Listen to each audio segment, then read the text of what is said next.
நீங்கள் நல்லா இருப்பீங்க. இந்த நாளிலும் நமக்கு என்ன திறமை இருக்கிறது, நமக்கு என்ன தகுதி இருக்கிறது என்பது தெரியாமல் சில பேர் கர்த்தாவே என்ன செய்து கொண்டிருக்கிறார்கள் என்று பார்ப்போமானால், ஒருவன் கப்பலில் பிரயாணம் செய்ய ஒரு நாட்டிலிருந்து ஒரு நாட்டுக்கு போனான். அந்த கப்பலில் ஒரு சீட்டு கொடுக்கப்பட்டது, பர்மிஷன் சீட்டு கொடுக்கப்பட்டது. அவன் எல்லோரும் சாப்பிட்டு கொண்டிருந்தார்கள். இவன் மட்டும் சாப்பிடாமல் கப்பலின் அடித்தளத்தில் போய் படுத்து கொண்டிருந்தான்.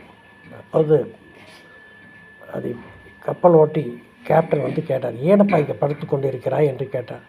ஐயா, நான் சாப்பாட்டுக்கெல்லாம் காசு கொடுக்கல என்று சொன்ன அவர் சிரித்தார். அட தம்பி, கப்பலில் டிக்கெட் வாங்கினா சாப்பாட்டுக்கு செய்தி தான் அதுக்கு சார்ஜ் பண்ணுவாங்க, நீ அது தெரியாமல் இங்கே படுத்துட்ருக்கிறியே என்று கேட்டார்.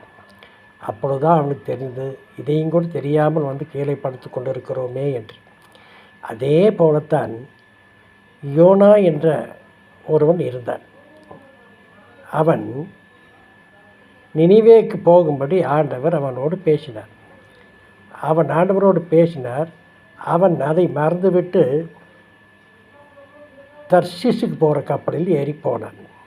தர்ஷீஸ் கப்பலுக்கு போனவுடன் தேவனுக்கு ஆண்டவருக்கு கோபம் வந்துவிட்டது.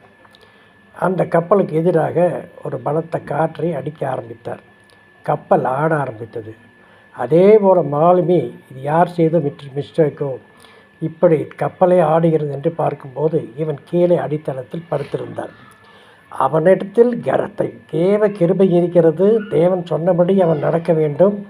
நடந்தால் அந்த நினிவே பட்டணம் பாதுகாக்கப்படும் என்பதை தெரிந்தும் அவன் மறந்து தர்ஷீஸுக்கு வேண்டுமென்றே போனான்.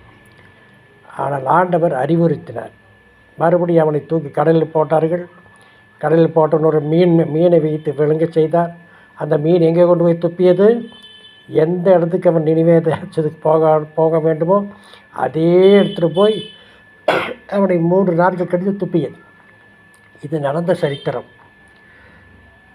நாம் எப்படி இருக்க வேண்டும், நம்மிடத்தில் என்ன திறமை இருக்கிறது, கடவுள் கொடுத்த என்ன திறமை இருக்கிறது என்பதை அறிந்து நீங்கள் செயல்பட்டால் உங்களுடைய வாழ்க்கை எப்போதும் வெற்றி என்று கூறி நாளை சந்திப்போமா?